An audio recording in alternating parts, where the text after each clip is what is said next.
Okay, so you want to quit your job? Now what?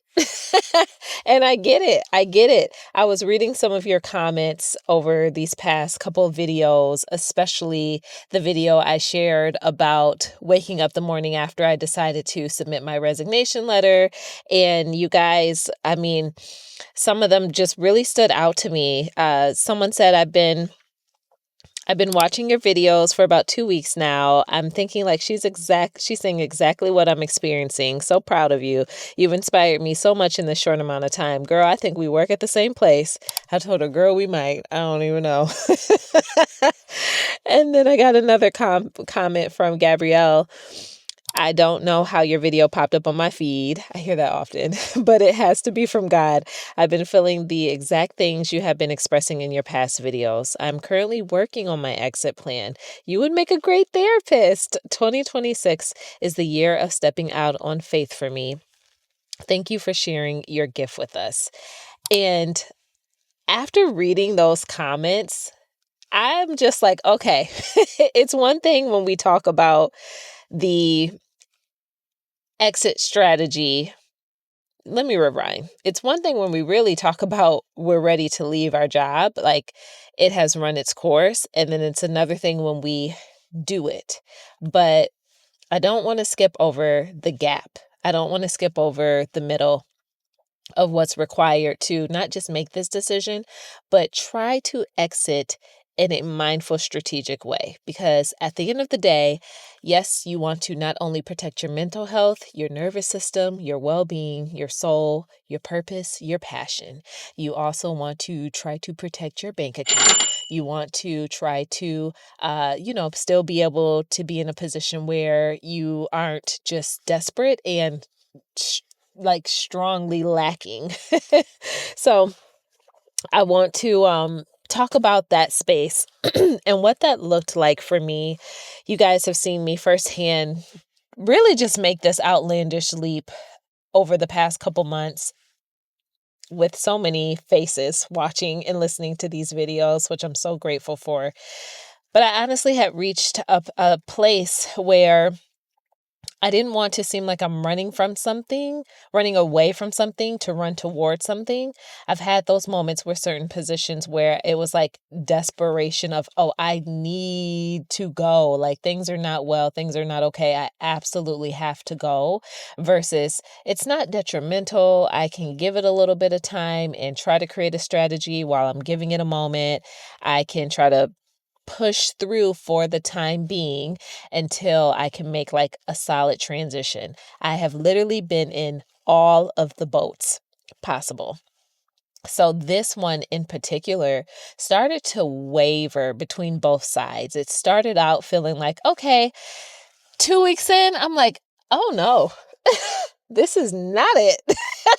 And it's not just this isn't it. This is just oh, I can't stay here long.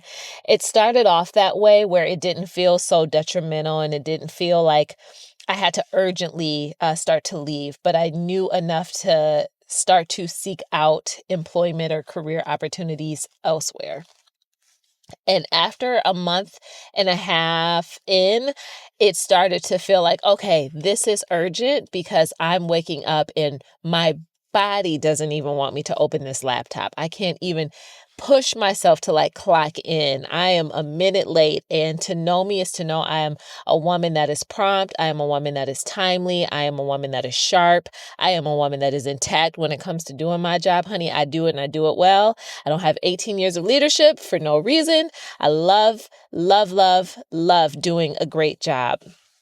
But I also respect when I am having like an outer body experience and it's the stars are not aligned. They're just like splattered like paint drops everywhere, which is commonly how they are anyways. But anyways, that's when I knew that, okay, I have to excel my exit plan. I have to like speed up my timeline because the timeline that I was working with is actually not going to work out for me anymore. And I started to pay attention to my body. I can't ignore my body anymore because it cost me too much to ignore my body. It cost me too much to ignore the signs.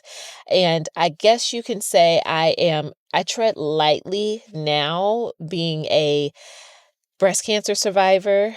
I tread, I don't play about me. And it's unfortunate that it took breast cancer for me to not play about me, but it did.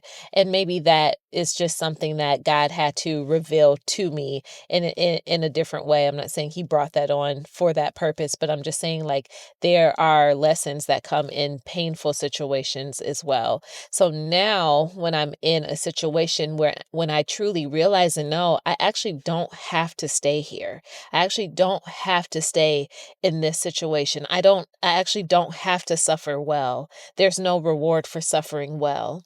We've thought that and we're taught that for such a long time, but now we realize that you actually can opt out of that experience. You don't have to subscribe. I actually don't have to push through what I don't want to anymore. I actually don't have to, um, I don't have to sacrifice my time anymore where I don't feel it's flourishing.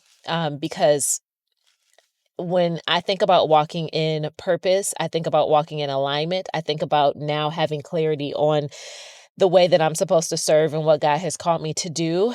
This was a great stepping stone, and it still had intention and it still had purpose. The purpose could either have been to remind me or confirm for me, hey, your season in this industry and this portion of work and this type of healthcare is done. It could have been to clarify for me, like, hey, I'm actually calling you into something new, but I need you to be here in this moment in this waiting season, right? Like it took me out of having gone through job transition to what else? Unemployment to like having this job. So, I'm not a woman that wants to stay on unemployment. So, um, it could have been for so many different reasons and variations that I think God is going to continue to reveal to me over time. And it could have been just the wait until he opens the right door that he needs for me to open and propels me forward.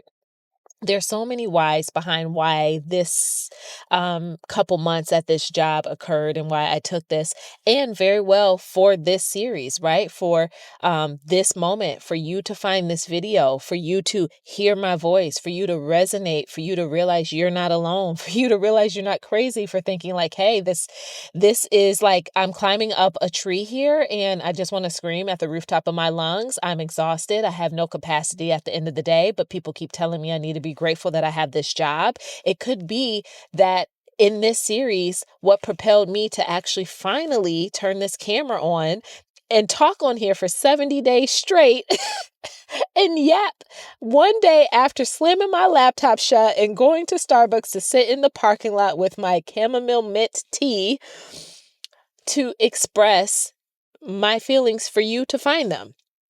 It could very well be for these reasons. Whatever we're in this moment, in this season, in this time for, it has a why behind it. The why, there's a lesson. It's a seesaw type of lesson, but there's a lesson there.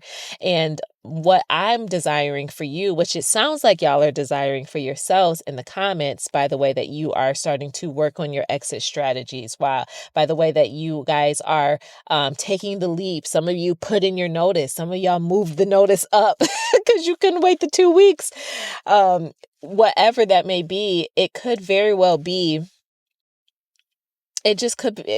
I'm losing my train of thought right now. It could very well be because you were supposed to make this leap, make this shift, and make this change.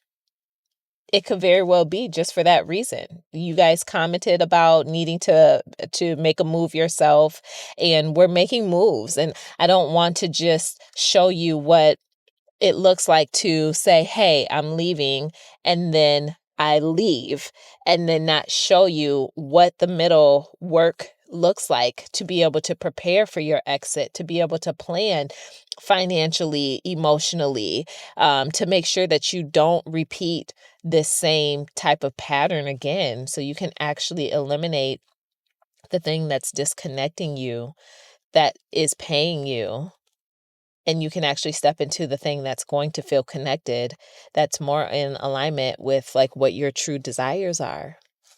So I kind of lost my train of thought there for a minute, and it may come back to me more of what I was going to say, but I really want you guys, I have homework for you. Yes, homework. And I wrote it down. Okay. So I really want you guys to write down the one thing that will need to be true for you to leave your job in the next 6 months. And that's it. I don't want nothing more, nothing less.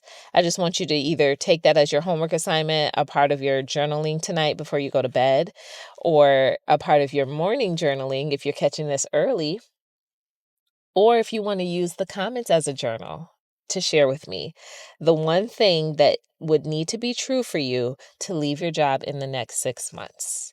Now, I have something coming for you this week, and I'm very excited about this. This specifically is going to be for the woman who's ready to stop thinking about it and start planning it.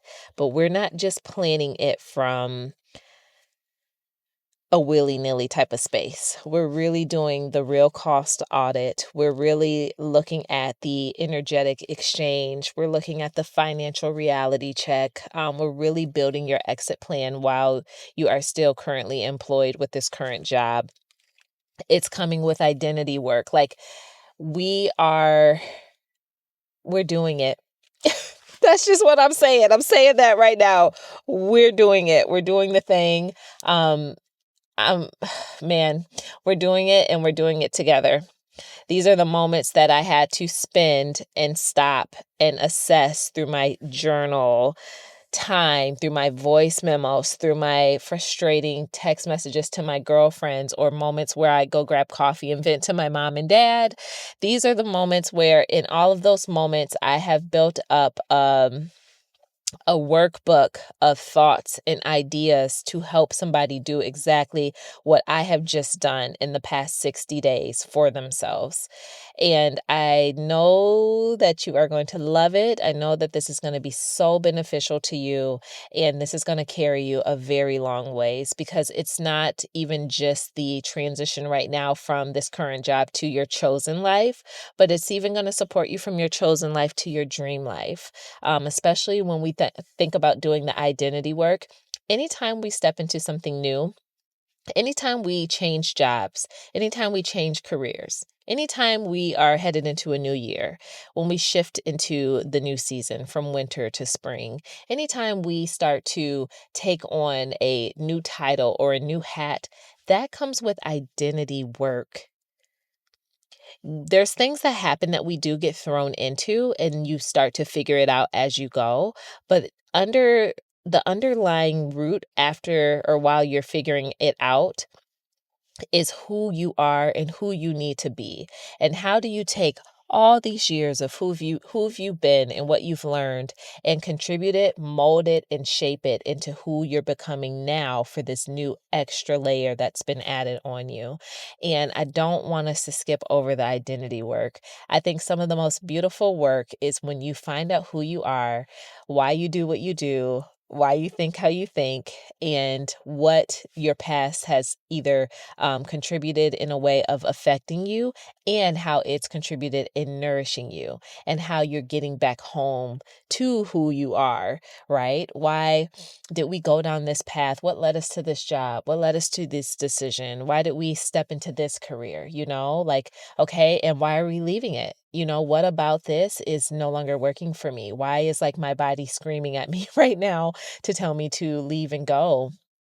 That's all a part of identity work. And when you do that work, when you don't skip over that work and you carry that with you, I'm telling you, the person, the woman, the man that you become in contribution to that work is,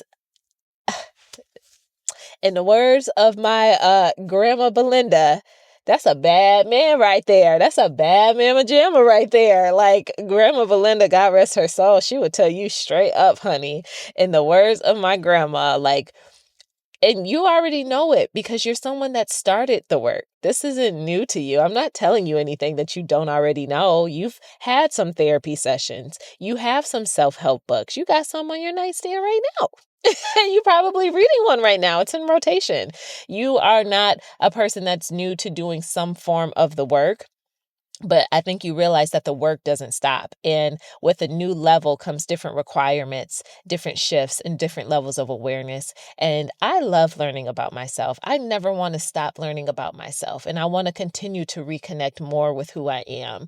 I like to understand my whys, and so I can learn from them and shift and pivot and protect myself more, abandoning myself less, make stronger decisions that align, and be in flow with who I am more, not based off of anybody else's perception, anybody else's thoughts, anybody else's plans, or anybody else's feelings about me, just solely based off of mine for myself and myself alone. So that's why I put this in what's to come in this workbook, because yeah, we're not skipping that part. And it's good. It's good. So if you're new here, my name is Renee. I create conversations daily that help you choose yourself, give yourself permission, provide self-loyalty and not self-abandon, and bring you back home to yourself. I love conversations like this. I thank you guys for your beautiful comments, for supporting me, for rooting me on and cheering for me. Honey, I woke up the other day. I said, you know what? I'm an amazing woman. I'm a top tier woman. I am going to toot my own horn until further notice.